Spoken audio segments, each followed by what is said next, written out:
सर्वमङ्गलमाङ्गल्यं सर्वकल्याणकारिकं प्रधानं सर्वधर्माणां जैनं जयतु शासनं जैनं जयतु शासनं जैनं जयतु शासनं। नमः समये साराय स्वानुभूतिया चकास्ते चित्स्वभावाय भावाय सर्वभावान्तरचिच्यते सर्वभावान्तरचिच्यते सर्वभावान्तरचिच्यते।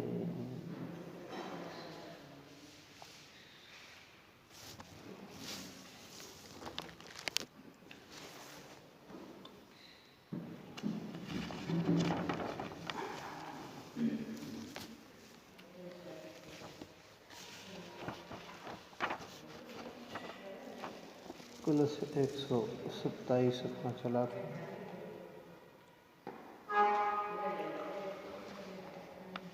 इसमें आचार्य भगवंत ने ये बात कही थी, धारावाहिक ज्ञान के द्वारा शुद्ध आत्मा का अनुभव करने से राग देश रूप फल परिणति का निरोध होता है और उससे शुद्ध आत्मा की प्राप्ति होती है। धारावाहिक अखंड ज्ञान की जो बात की है तो दो तरह से समझाया। एक जिसके बीच में मिथ्या ज्ञान न आए और एक अपने स्वरूप में ही लीन हो जाए। इसलिए दो अर्थों में जहाँ जैसी विवक्षा हो वहाँ वैसा अर्थ समझना चाहिए। अविरत सम्यक दृष्टि इत्यादि नीचे के गुणस्थानों में गुणस्थान वाले जीवों के मुख्यतः पहली अपेक्षा लागू होती होगी, है ना। नीचे के गुणस्थान में कौन सी अपेक्षा लागू होगी? पहली, इसमें मिथ्या ज्ञान न आए। उपयोग तो बाहर जाए परंतु मिथ्यात्व उसमें न आए। और सीढ़ी चढ़ने वाले जीवों को मुख्यतः दूसरी अपेक्षा लागू होगी, क्योंकि उनका उपयोग शुद्ध आत्मा में ही उपयुक्त है। फिर जब ऊपर के गुणस्थान में जहाँ सीढ़ी चढ़ते हैं तो वहाँ अखंड रूप से उपयोग अपने में ही रहता है। अब प्रश्न करता है कि संवर किस प्रकार से होता है? इसका उत्तर कहते हैं ये जो संवर है ये किस प्रकार से होता है, तो उसके उत्तर स्वरूप में ये गाथा कहते हैं। गाथा 187, 188 और 189। शुभ अशुभ से जो रोक कर निज आत्म को आत्मा ही से दर्शन और ज्ञान ही पर द्रव्य इच्छा परिहरे, जो सर्वसंग विमुक्त ध्यावे आत्म से आत्मा ही को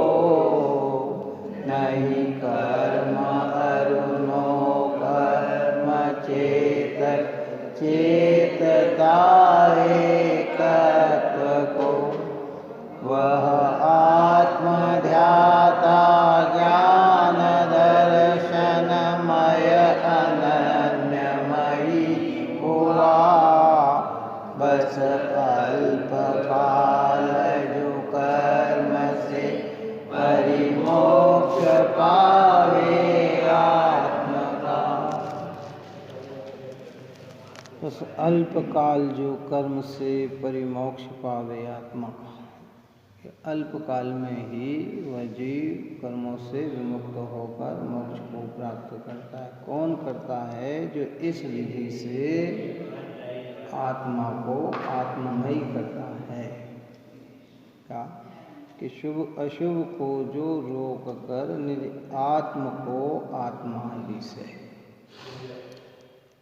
क्योंकि शुभ और अशुभ भाव आश्रव भाव है, और इन शुभ अशुभ भाव को आत्मा से आत्मा से रोक कर, अर्थात अपने उपयोग को उपयोग में लगाकर, जब उपयोग में लगता है यानी आत्मा में लगता है, वहाँ फिर शुभ अशुभ नहीं होते, फिर वहाँ क्या होता है? शुद्ध भाव होते हैं, है ना। अभी हमारा उपयोग कहाँ लग रहा है? शुभ और अशुभ।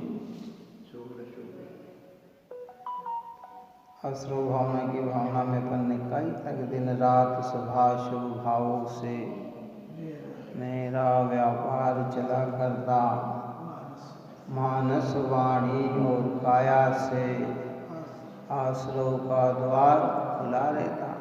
कि हमारा उपयोग 24 ही घंटे शुभ और अशुभ में ही लगा है। यहाँ कहते हैं कि जिनवाणी के अभ्यास से भेद ज्ञान करके उपयोग और रागादि को, उपयोग और कर्म को, उपयोग और नौकर्म को भेन्न जानकर उपयोग को समेटकर उपयोग में लगाए, तो क्या होगा कि उस समय शुभाशुभ भाव रुकेंगे।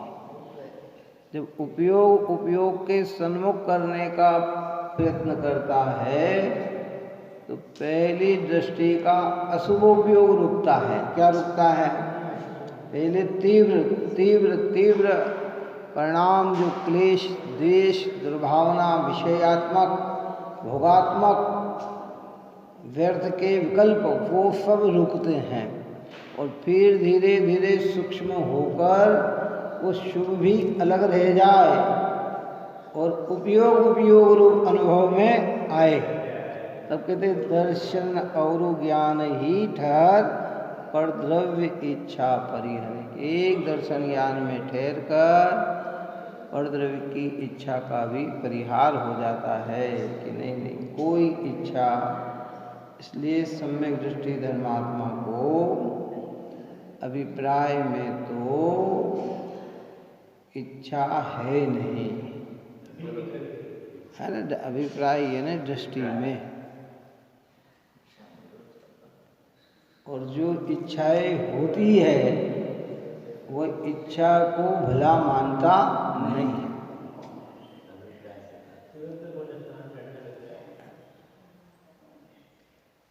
जो सर्व संग विमुक्त ध्यावे आत्म से आत्माएं, सर्व संग विमुक्त ध्यावे। सर्व संग मतलब क्या? जो ऊपर में बात करके आए, क्रोधादिक, अष्टकर्म, नो कर्म, है ना। इसमें पूरी व्यवस्था समा गई, कोई चीज इसमें बाकी नहीं बचती है। रागादिक कहकर सारे विकार, क्रोधादिक कहकर सारे विकार, अष्टकर्म कहकर अष्टकर्म की प्रक्रिया, और नौ कर्म कहकर जितने भी संयोग है, ये सब क्या कि सर्व संग विमुक्त ध्यावे। आत्मा कैसा है? सर्व संग विमुक्त है। आई बात समझ। आत्म वस्तु जो है ना वो सर्व संग विमुक्त है, जिसको अपन ने ऊपर में शब्द दिया कि शुद्ध। क्या शब्द दिया? शुद्ध। स्वभाव में रागादिक नहीं, स्वभाव में अष्टकर्म नहीं, स्वभाव में नो कर्म नहीं, कितना स्वभाव में क्या नहीं, रागादिक नहीं। पर की 14वीं गाथा चली थी ना, उसके 3 बोल है 14वीं गाथा में भी जो अपनी चली थी। असंयुक्त कहकर रागादिक भाव, अबद्ध स्पष्ट कहकर अष्टकर्म का भाव, अनन्य कहकर 9 कर्म का भाव, ये सारी चीज उसी के आधार को लेकर। शुद्ध नहीं है जीव, उसे शुद्ध नहीं जानना जो आत्मा को ऐसा दिखाता है।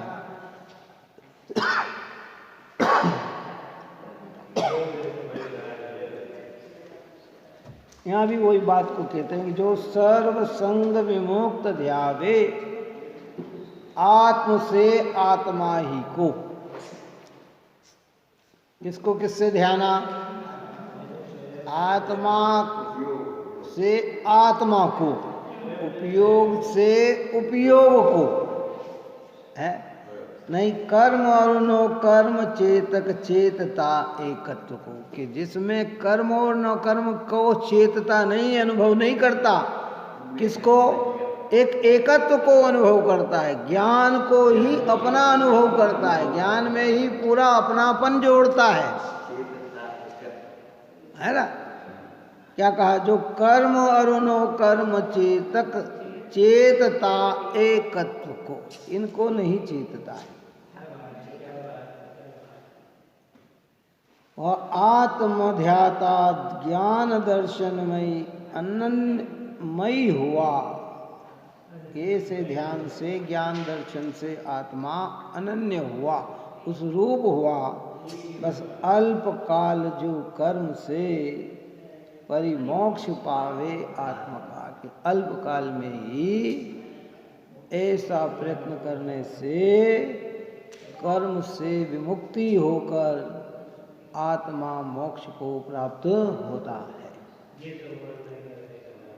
देखिए गाथार्थम कहते, आत्मा को आत्मा के द्वारा 2 पुण्य पाप रूप शुभाशुभ योग से रोक कर दर्शन ज्ञान में स्थित होता हुआ और अन्य वस्तु की इच्छा से विरत होता हुआ, जो आत्मा इच्छा रहित होने से स्वर संग से रहित होता हुआ अपने आत्मा को आत्मा के द्वारा ध्याता है, कर्म तथा नो कर्म को नहीं ध्याता, एवं स्वयं चेतिता होने से एकत्व को ही चिंतन करता है, चेतता है, अनुभव करता है, वह आत्मा आत्मा को ध्याता हुआ दर्शन ज्ञानमय और अनन्यमय होता हुआ अल्पकाल में ही कर्मों से रहित आत्मा को प्राप्त करता है।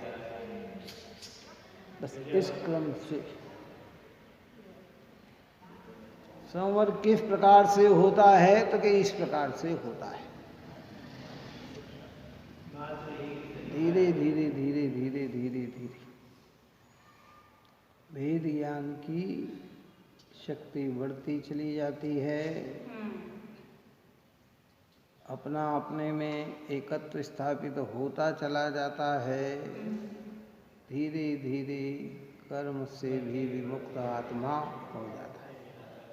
अभी अनंत कर्मों से आप और हम व्यवहार में कहते बंधे हुए हैं, और निश्चय में अनंत कर्म की कारण वर्गणा आत्म प्रदेशों के निकट खड़ी है। क्या खड़ी है ना? वो कारण वर्गणा आत्म प्रदेशों से दूर कैसे हो, कि जब ये बार बार बार बार उपयोग का अनुभव करे, अपने एकत्व में चेतता है। हमारा एकत्व राग से है, कर्म से है, नौकर्म से है कि ज्ञान से है? अभी तो ज्ञान से है, अभी तो पद से है। दो एक हुए नहीं, पर मान्यता में 2 एक हो गए। बात समझ में आई? 2 एक हुए नहीं, शरीर आत्मा एक हुए नहीं, लेकिन मान्यता में हमारी एक हो गए। 8 कर्म और आत्मा एक हुए नहीं, लेकिन हमारी मान्यता में एक हो गए। क्रोधाधिक और उपयोग एक हुए नहीं, लेकिन हमारी मान्यता में एक हो गए। इस मान्यता को विराम देना। कुंद आचार्य भगवंत ने प्रण क्या किया? प्रारंभिक गाथाओं में चले हम तो उन्होंने क्या प्रतिज्ञा की कुंद आचार्य भगवंत ने कि मैं तुम्हें एकत्व विभक्त आत्मा को दिखाऊंगा।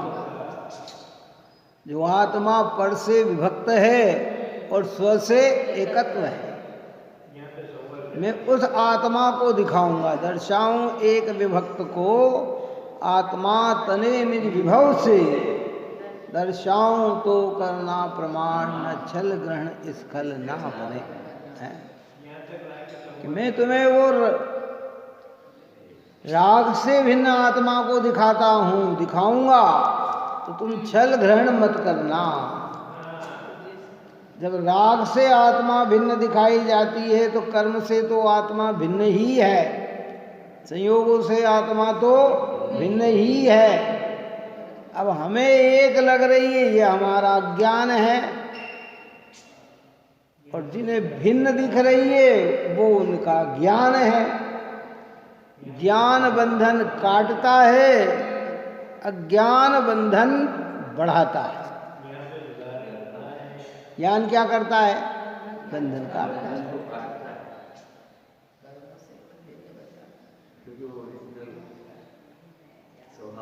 इस प्रकार से संवर होता है। इस प्रश्न के उत्तर में ये गाथाएं दी गई है।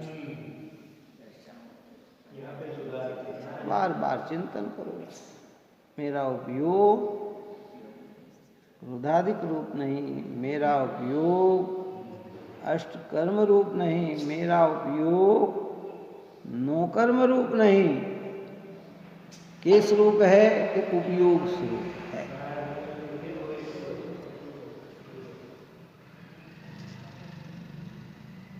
देखिए टीका कहते हैं, जो जीव राग देश मोह जिसका मूल है, ऐसे शुभाशुभ योग में प्रवर्तमान आत्मा को, शब्द एक एक ध्यान से देखना, क्या कहा? कि जो जीव राग देश मोह जिसका मूल है, ऐसे शुभाशुभ योग में प्रवर्तमान आत्मा को दृढ़तर भेद विज्ञान के अवलंबन से आत्मा के द्वारा ही अत्यंत रोग कर, किसके द्वारा रोक कर? अपने ही पुरुषार्थ के द्वारा वर्तती हुई पर्याय में रागादि को रोक कर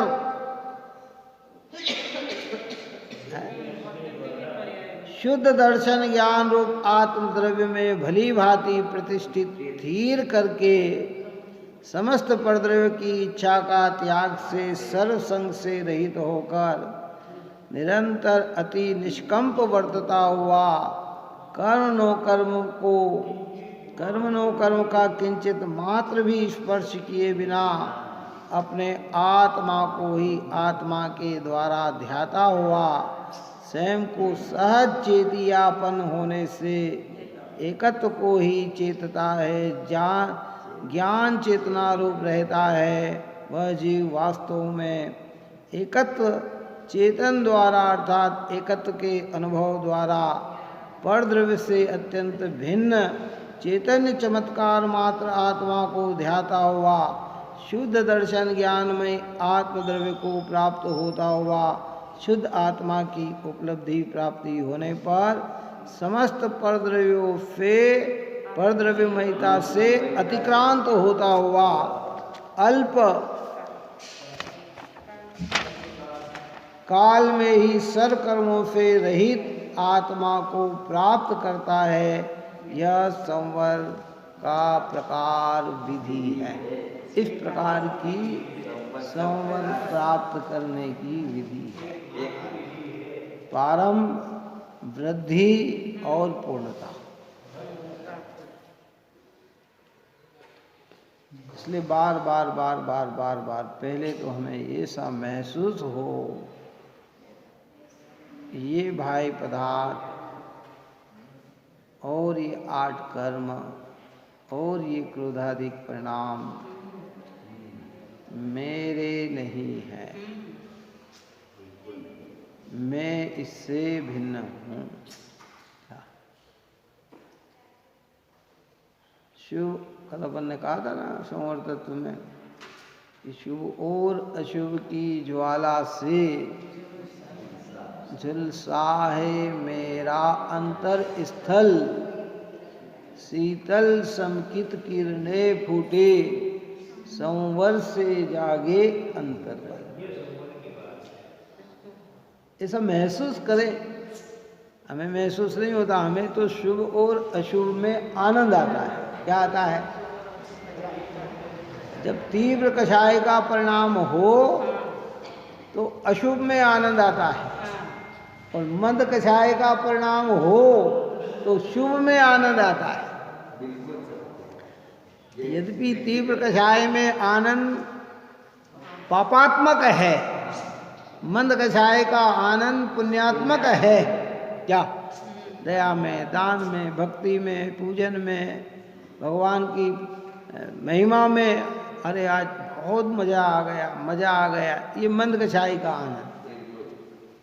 और खाने पीने भोगने में आनंद आया, धन रुपया पैसे में आनंद आया, बाह्य प्रवृत्तियों में आनंद आया, किसी को तकलीफ देकर आनंद आया, किसी को पीड़ा पहुंचाकर आनंद आया, ये सब अशुभ भाव है। और ज्ञानी क्या मान रहे हैं कि इन दोनों भावों से मेरा क्या हो रहा है? आत्मा झुलस रहा है।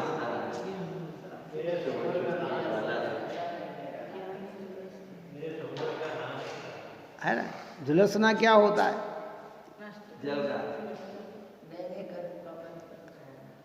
रोटी बनाते बनाते रोटी की अगर थोड़ी सी वो फूक रही और फूट जाए ना, एकदम उसकी भाप लगे ना हाथ पे, तो उंगली क्या होती? झुलसती।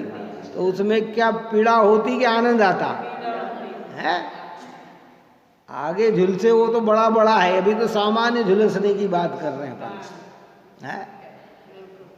ज्ञानियों को कैसा लगता है शुभ और अशुभ भाव? मतलब पीड़ादायक। हरेल जी ने अपनी पूजा में आश्रव तत्व की भूल में क्या लिखा? सिद्ध भगवान की पूजा में शुभ और अशुभ, हाँ, दुख रूप उसमें आनंद महान, क्या शब्द का है?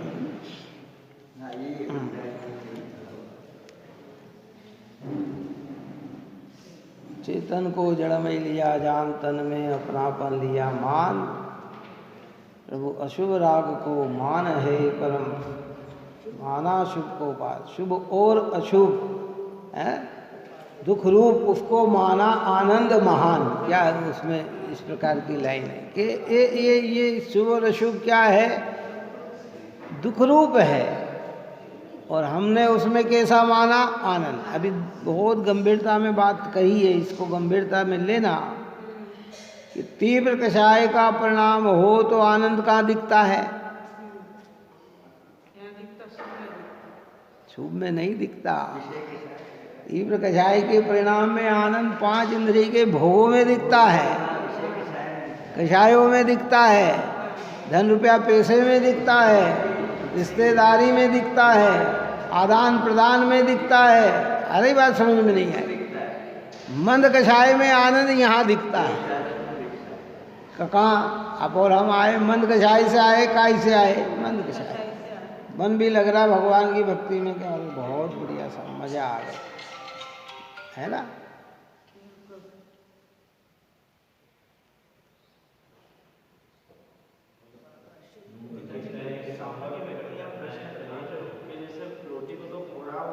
झुलसा भाप लगी, झुलसा तो पीड़ा महसूस हुई। अब यहाँ अपन आए, मन लग रहा है, इसमें पीड़ा ना महसूस हो। तो मन तीव्र कषाय से भी भोगों में लग रहा है, 5 इंद्रिय में, तो उसको बोलो पीड़ा हो रही है, बस वही महसूस करा देना। अज्ञान में तो दुख में ही सुख भास रहा है ना। मृग, वो हिरण का मृग थोड़ी, स्वर्ण का मृग थोड़ी था, सीता को भाषित काय का हुआ। अब वो उसका अज्ञान है कि स्वर्ण का मृग होता है। चलो बताओ, है क्यों? बात अभी समझ लो। महाभारत इतना बड़ा युद्ध कैसे हो गया कि वहाँ कोई पानी भरा हुआ थोड़ी था, कहाँ? लेकिन दुर्योधन को क्या दिखा? पानी दिखा वहाँ, है? और जहाँ पानी भरा था वहाँ उसे सामान्य चीज दिखी, तो वो जैसे ही गया पानी समझ के चल नहीं रहा था, और जहाँ पानी था वहाँ सामान्य समझ के चला तो गीला हो गया। तो ही तो द्रौपदी हंस दी, अंधे के पुत्र अंधे होते। अब वो भ्रम क्या है? यही तो भ्रम है ना। ज्ञान में ही आप और हमें दिख रहा, हम खा रहे हैं, हमें आनंद आ रहा, हमें दिख रहा आनंद आ रहा है और महसूस कर रहे हैं कि आनंद की महसूसता, पर ये आनंद है कि ये दुख है। और जो आनंद है वो कर्मबंध रूप है कि कर्मबंध से विमुक्त है।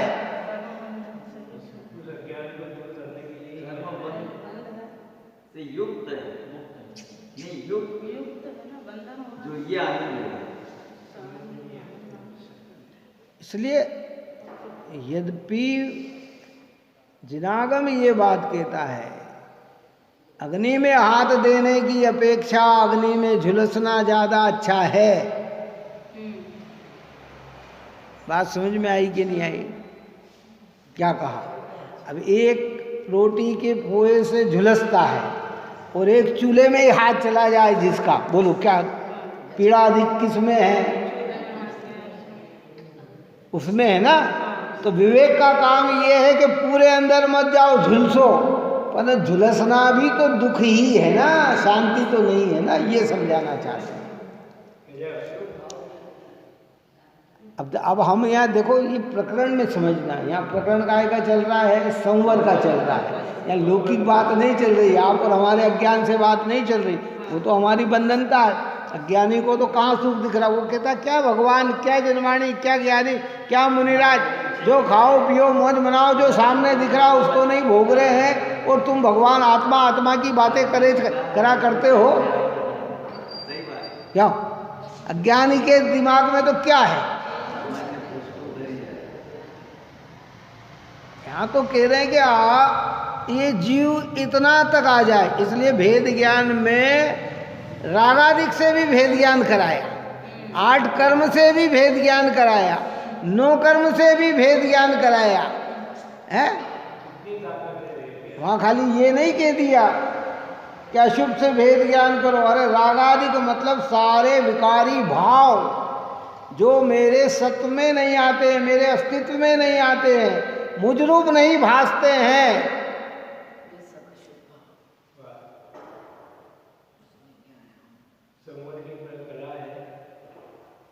इसलिए घबराना नहीं।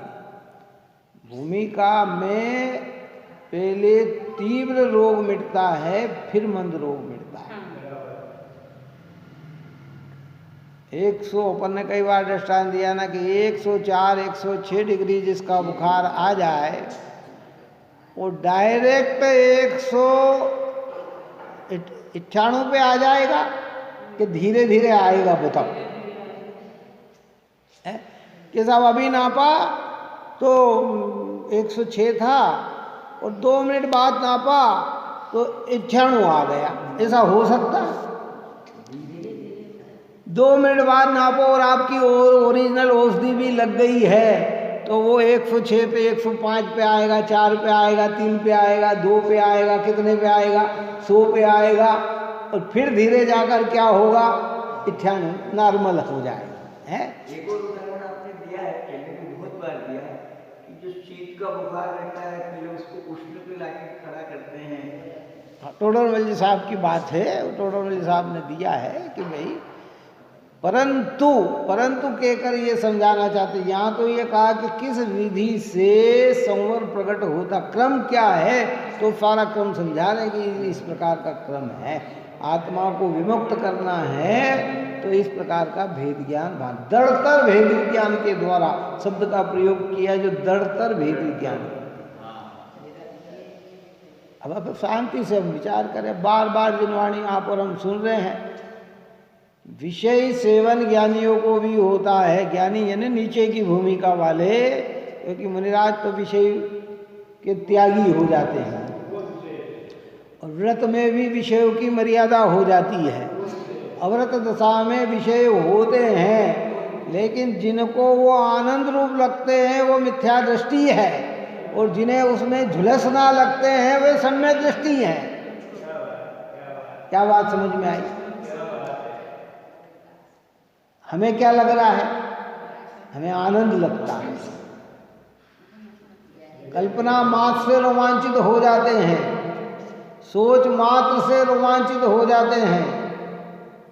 ये तो भाई रुको, इसलिए ऊपर की बहुत सारी चर्चा अपन कर चुके हैं। पहले कई बार कहा कि जब सम्यक प्रकट होना होता है, संवर तत्व प्रकट होना होता है, उसके पूर्व में जीव के परिणामों में संवेग, निर्वेग, अनुकंपा, आस्तिक्य, भक्ति, निंदा, ग्रहा है, मैत्री, प्रमोद, कारुण, माध्यस्थ, ये सब परिणाम जन्म लेते हैं। आए समझ में?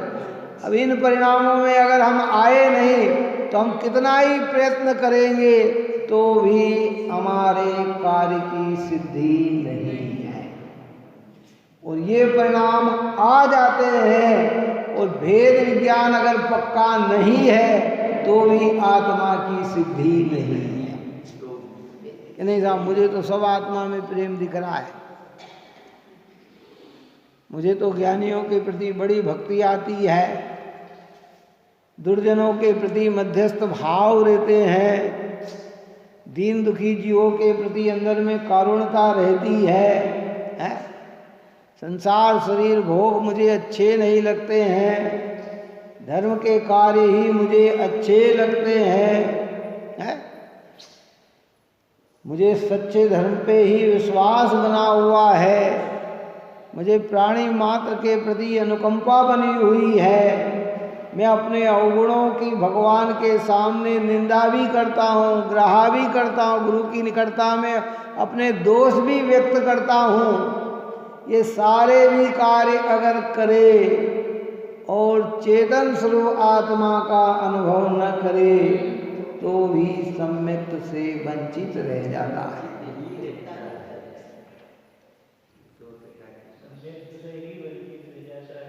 इतने परिणाम आना भी जरूरी है, और इन परिणामों में एकत्व तोड़ना भी जरूरी है।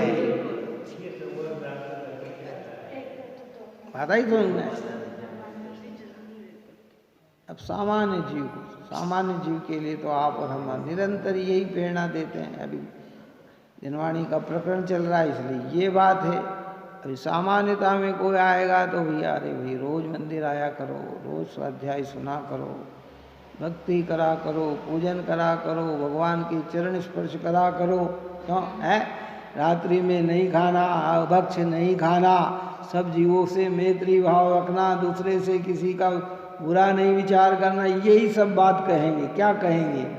लेकिन यहाँ तो बात चल रही है दृढ़तर भेद विज्ञान की, किस विधि से संवर होता है, कहाँ तक संवर की प्रक्रिया चलती है, उसके अंतर्गत ये स्वरूप की चर्चा है।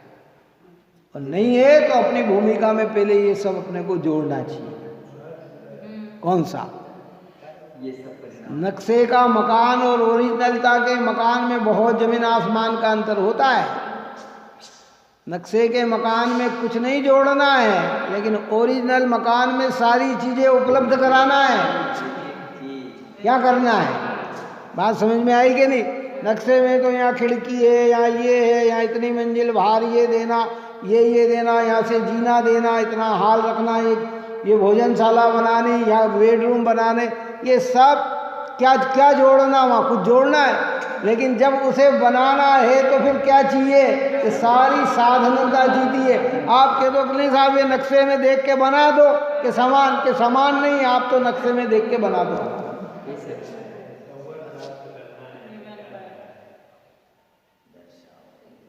ज्ञान में संवर तत्व का स्वरूप आना अलग है और संवर तत्व को प्राप्त करना अलग है। इसमें मटेरियल जीता है। समझ में आ रही बात कि नहीं आ रही है? इसमें आप और हमारा मटेरियल जीता परिणामों का, एकाग्रता का। अभी हमारे दूसरों के प्रति देखकर द्वेष भाव आ रहे, बिना प्रयोजन द्वेष भाव आ रहे। किसी का अच्छा कार्य सुहा नहीं रहा है, किसी की अच्छाई हमें दिख नहीं रही है, तो भैया अभी तो सम्यक तो दुनिया से बहुत दूर पड़ा हुआ है।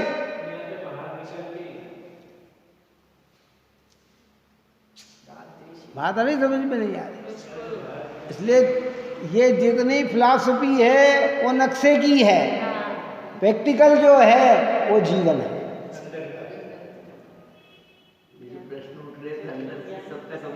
हाँ, जनवाणी माता है ही भैया। हम खाली नक्शे जैसा बना के बैठेंगे दिमाग में कि हाँ ये अलग नहीं, ये मैं नहीं, ये ऐसा। अरे भाई इससे नहीं, ये तो एक समझाया है। सुंदर मकान बनाना हो तो नक्शे की भी आवश्यकता चीती है, काय की चीती है। अगर आपको सुंदर चीज है, मोक्ष मार्ग, मोक्ष जाना है तो पहले मोक्ष का स्वरूप भी ज्ञान में आपको समझना चाहिए, लेकिन प्राप्ति के लिए मटेरियल चाहिए, काय का चाहिए। अगर समान नहीं हो तो बनता नहीं है, परिणाम उस रूप न हो तो कार्य की सिद्धि नहीं होती है। कैसे तजिएगा उसको समझ।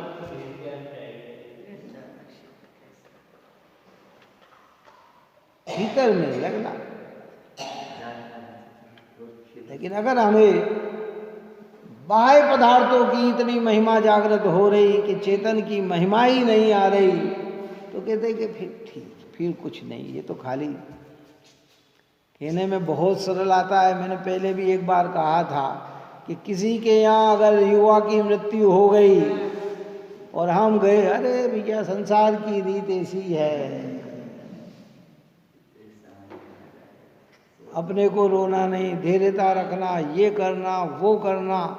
और जब उसी के साथ ये घटना घट जाए तो फिर क्या होता है, फिर धाड़े मार कर रोता है। तो तेरा समझाना कितना सरल था, है? बात आ रही, समझ में नहीं आ रही। ज्ञान का विषय बहुत सरल हो जाता है, लेकिन अनुभव बहुत कठिन है। उस प्रक्रिया को जनवाणी माता हमें समझा रही, दृढ़तर भेद ज्ञान के द्वारा।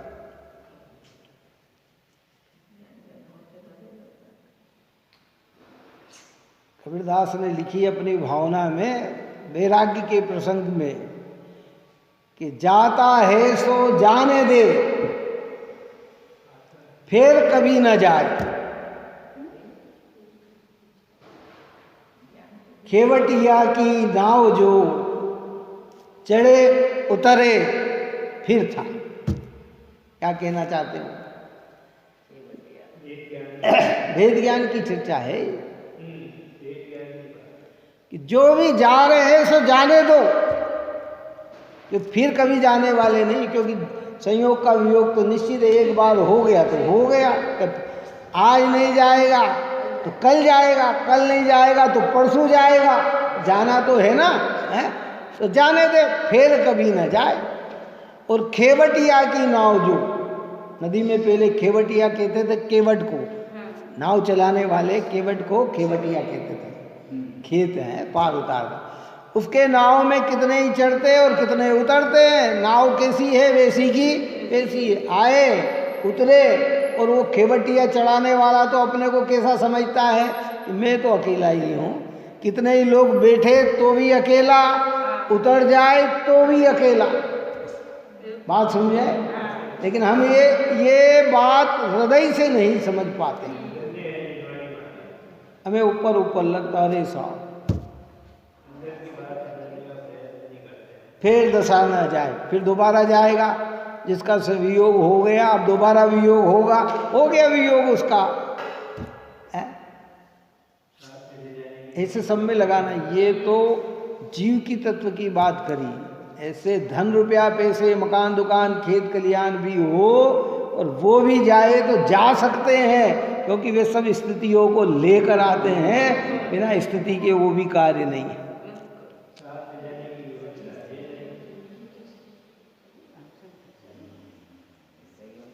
इसलिए नक्शे में सुंदर मकान बना लिया, अब सुंदर मकान का मटेरियल इकट्ठा करो। बात ही समझ में नहीं है। बैठो शांति से बैठो कि मेरे परिणामों में मैत्री भाव है कि नहीं। जो मेरे अनुकूल चल रहे हैं मैं उनका अच्छा सोचता हूँ, कि जो प्रतिकूल चल रहे हैं उनका भी अच्छा सोचता हूँ। बात ही समझ में नहीं। अरे साहब ये हमारे मित्र, हम जाते हैं बहुत बढ़िया प्रेम से बोलते हैं, हमें नाश्ता कराते, पानी कराते, ये कराते, बोलते चालते, तो हम उनका अच्छा सोचते हैं कि जो हमारा अच्छा नहीं करते उनका भी अच्छा सोचते हैं।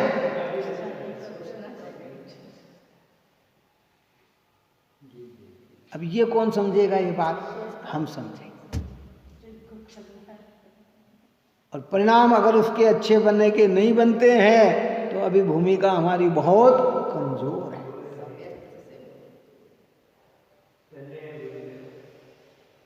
जो हमसे विपरीत चलते हैं उनके प्रति हम मध्यस्थता रखते हैं कि नहीं रखते हैं?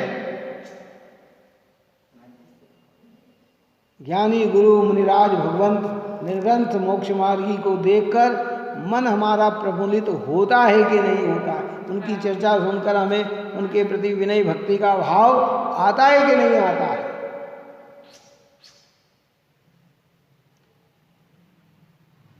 दिन दुखियों को देखकर कारुण्य भाव, उसके दुख को दूर कर पाए न कर पाए वो अलग विषय है, पर उसके दुख को देखकर हमें हमारा हृदय पसीजता है कि नहीं पसीजता है? कि नहीं साहब ऐसे भाव तो कुछ नहीं आते, कि नहीं आते तो अभी दिल्ली बहुत दूर है।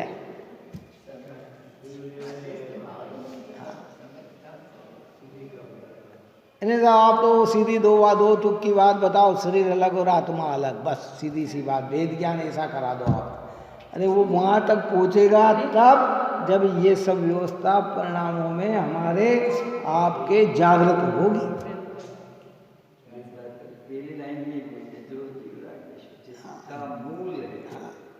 धड़ तक फिर यहाँ आ गया, अब संतुष्टि आ रही है तो कहते नहीं अभी इसमें भेद ज्ञान करो। ये रागादिक भाव और ये उपयोग स्वरूप आत्मा, उपयोग में रागादिक नहीं, रागादिक में उपयोग नहीं, मैं अपना उपयोग में लगाऊं, रागादिक में न लगाऊं तो उसकी सारी वृत्तियां निर्मलता को प्राप्त होती है। और धीरे धीरे भूमिका में राग आता है, वो राग पराया भासता है। ज्ञानियों को अणुव्रत महाव्रत के भाव आते हैं, उन्हें पराया भासते हैं। दयादान के भाव आते हैं, उन्हें पराया भासते हैं। धीरे धीरे समझे। इसलिए तो कहा कि ऊपर में शब्द क्या डाला था? अखंड धारावाही, धारावाही ज्ञान के द्वारा। भेद ज्ञान के साथ चलना, धारावाही चलना। अब हमें तो कुछ समय के लिए आ गए कि हाँ हम मंदिर में बैठे तो हमें गुस्सा नहीं करना, मंदिर में बैठे तो ये कार्य नहीं करना, लेकिन ये कार्य हम घर पे कर सकते हैं। यही तो हमारी अज्ञानता है। आ जाता है वो बात अलग है, करना और आ जाने में जमीन आसमान का अंतर होता है।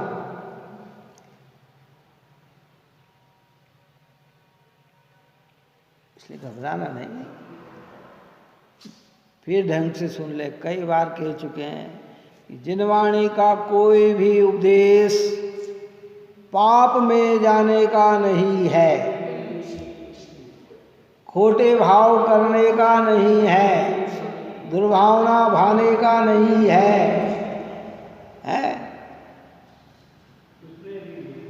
लेकिन ये भावना कदाचित परिणति से निकल गई हो तो इसमें संतुष्ट होने का भी नहीं है, तुम आगे की ओर बढ़ो। ये संवर अधिकार में चर्चा चले। जब आप और हम नैतिक शिक्षा की बात करेंगे, सदाचार की बात करेंगे, सद आचरण की बात करेंगे तो वहाँ सब पाप से छुटाकर पुण्य की और प्रवृत्ति की बात करेंगे। और मैंने कहा ना, स्तुति में हमारे भारत जी ने भाग 2 में पहली स्तुति डाली, जिसमें भगवान सर्वज्ञ देव से प्रार्थना कह रहे हैं कि वीत राग सर्वज्ञ हितंकर भविजन की अब पूर्ववास, ज्ञान भानु का उदय करो मम, मिथ्या तम का होय विनाश। ये पहले के, हे भगवान मेरे हृदय में ज्ञान रूपी सूर्य का प्रकाश हो और मिथ्या रूपी अंधकार का नाश हो। पहला पॉइंट ये। वहाँ पहला पॉइंट का मतलब क्या, कि मुझे देव शास्त्र गुरु की ही निकटता भाषित हो, यही हो, और जो अन्य में मुझे भगवान दिख रहे वो मेरी मान्यता मिट जाए। फिर आगे सदाचार की बात करते कि जीवों की हम करुणा पाले, झूठ वचन नहीं कहे कदा, फरदन कबो न हरहूँ स्वामी, ब्रह्मचर्य व्रत रखूँ सदा, कृष्णा लोभ बढ़े न हमारा, तोष सुदानित पिया करे, और सृजन धर्म हमारा प्यारा, तिसकी सेवा किया करे। ये प्रारंभिक सदाचार की जब बात करेंगे ना तो ये। अब यहाँ चर्चा तो क्या चल रही है, संवर किस विधि से आगे बढ़े। ऊपर में तो भेद विज्ञान को संवर का कारण कह दिया, बिना भेद विज्ञान के शुद्धात्म तत्व की उपलब्धि नहीं, शुद्धात्म तत्व की उपलब्धि के बिना संवर तत्व की प्राप्ति नहीं, और संवर हुए बिना मोक्ष कभी प्रकट होता नहीं।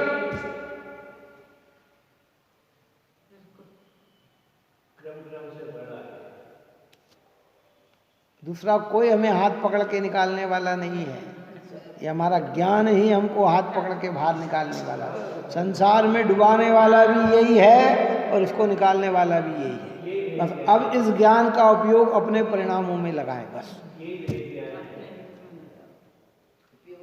हाँ, मेरा उपयोग क्या बोल रहा है, मेरी परिणति क्या बोल रही है।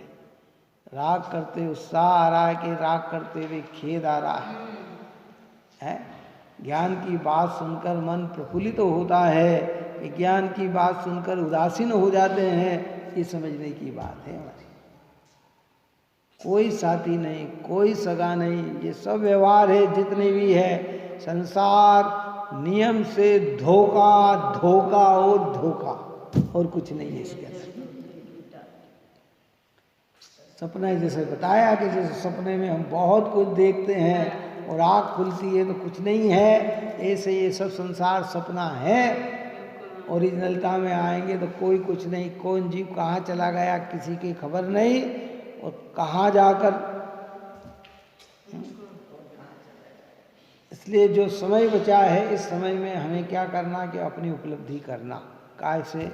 भावों को बनाओ, निर्मल भावों को बनाओ, सरल भावों को बनाओ, अच्छे भावों को बनाओ है। और जब जब शुभ भाव का निषेध करते हैं ना तो मन में एक कांटा पैदा नहीं करना, अरे साहब ने तो शुभ का भी निषेध कर दिया, शुभ का भी निषेध कर दिया। कि भैया निषेध किया है तो तेरे को अच्छी चीज दे रहे हैं ना। हाँ, लौकिकता में मेहमान आए हैं और अपने बहुत अच्छे प्रिय आए, किसी के सामने फल रखे, फूल रखे, किसी के सामने मिठाई रखी, और किसी के सामने इससे भी हटाकर अच्छे हम बादाम काजू किशमिश अच्छी वाली रखते हैं, तो उसको अच्छा खिलाना चाहते हैं कि उसको भूखा रखना चाहते हैं? चलो बताओ है? वो सामने वाला उस अच्छी चीज़ को देख के प्रसन्न होगा। हाँ, आप सब चीज़ हटा दो और कुछ रखो ही नहीं तो अपना अपमान महसूस करेगा। क्या महसूस करेगा कि साहब उनको तो ये, और हमारे सामने कुछ भी नहीं ला के रखा। लेकिन जब अच्छी चीज़ ला के रख दी जाती है तो वो क्या होगा? अरे जब शुभ भाव भी आत्मा में झुलसता है तो आचार्य सम्यक दर्शन, सम्यक ज्ञान, सम्यक चारित्र परोसते हैं। ये उससे उत्कृष्ट चीज तेरे सामने रखी है। अशुभ में तुझे नहीं ले जाना चाहते, पाप में तुझे नहीं ले जाना चाहते, खोटी क्रिया में नहीं ले जाना चाहते। और जिनको पाप में आनंद आता है ये तो ध्यानी हो जाते हैं, आर्त ध्यानी हो जाते हैं। कोई नहीं समझता है। इसलिए कहते जितनी जिनवाणी सुनने में प्रिय लगे ना, उससे कई गुना ज्यादा प्रिय उसे ग्रहण करने में लगना चाहिए। अंदर में कहता तो बहुता मिला, गहता मिला न कोई। बात करना तो बहुत सरल हो जाती है, लेकिन इसको ग्रहण करना बहुत मुश्किल हो जाता है। यहाँ कहते इसे ग्रहण करो। अच्छा, कौन निरीक्षण करे? अभी मैं यहाँ बैठा बैठा आपके प्रति खोटा विचार कर रहा हूं तो भी आपको पता नहीं, पर आपका विचार, अगर मेरा विचार खोटा आ रहा तो मुझे तो पता है ना, है? तो सुधारा कहाँ करना? बाहर करना कि अपनी परिणति में करना? तो हम हर बात छल से करते, माया से करते, उत्कृष्टता से करते, राग बड़ा बड़ा कर बातें करते हैं कि ये सब हमारी विपत्तियां है।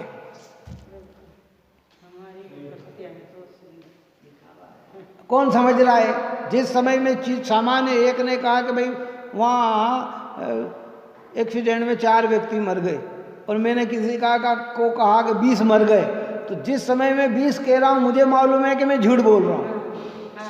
बस ये दृष्टांत दिया है मैंने। क्या है? लौकिकता में कोई काम होता है, जरा सा होता है और हम बड़ा बड़ा चढ़ा के कहते, तो दुनिया नहीं समझती कि बड़ा चढ़ा के कह रहे हैं, लेकिन स्वयं को पता है कि मैं बड़ा चढ़ा के कह रहा हूँ। तो सुधारा कहाँ करना है कि ये यहाँ करना है कि यहाँ सुधारा हमारा होना है। इन सब चीजों, छोटी सी चीज को बड़ी करके कह देते हैं ज्ञानी, बड़ी भी चीज को छोटी करके कह देते हैं। अब इनने कहा कि साहब व्रत तपशील संयम आदि में धर्म नहीं, ज्ञानी ने सम्यक दर्शन ज्ञान चारित्र की मुख्यता से धर्म का, अज्ञानी ने हुआ मचा दिया। अरे साहब ये तो व्रत करने का निषेध कर दे, तप करने का निषेध कर दे, पूजा करने का निषेध कर दे कि ये लाए कहाँ से तुम? बात आई समझ में नहीं आई। जबकि वही ज्यादा प्रवचन है उसमें। उसने कहा इतना सा, हमने बता दिया इतना। उनने किस दृष्टि से कहा, हमने किस दृष्टि से समझा दिया। इसलिए तो कह रहे हैं कि केवली के समोसरण में जाकर भगवान के उपदेश सुनकर भी हम कोरे के कोरे आ गए, खाली के खाली आ गए। क्यों आ गए? तो फिर आप और हमारी क्या बात है भाई? क्या बात है? इसलिए धीरे से समझे इस चीज को, घबराना नहीं, सुधारा अपने को अपने में करना। देखो एक और बात है, समय रहते सुधारा हो जाए तो ठीक, और नहीं तो फिर अवसर नहीं मिलता है। कबीरदास ने एक बहुत बढ़िया दोहा लिखा है कि आछे दिन पाछे गए, आछे दिन अच्छे दिन पीछे गए, प्रभु से न किया न हेत। इस जिनवाणी से, जिनेन्द्र देव से, निर्ग्रंथों से हमने हेत नहीं किया।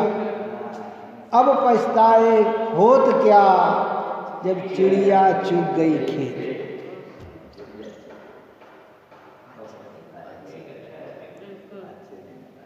इस समय सार जैसे ग्रंथ बार बार पढ़ने को मिले, अच्छे दिन है ये, और हम कुछ नहीं कर पाते तो अच्छे दिन पीछे गए, कुछ नहीं ले पाए। अब यहाँ कहते कि ले वेद ज्ञान करो। राग में सुख नहीं, संयोगों में सुख नहीं, इंद्रिय भोगों में सुख नहीं, परद्रव्य में सुख नहीं। मेरा सुख कहाँ है? मेरा सुख मुझ में है। और मुझ तक पहुंचाने वाले कौन है? तो देव शास्त्रोद गुरु है। इस प्रकार की चर्चा यहाँ की। अब इसी बात को आगे कलश में आचार्य अमृतचंद्र देव कहेंगे। अभी भावार्थ बचा है, कल भावार्थ करके फिर 128 नंबर के कलश की चर्चा अपन करेंगे। आप और हम सभी जीव निरंतर भेद ज्ञान के द्वारा अपने परिणाम को निर्मल करें, यही मंगल भाव है।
या वाणी के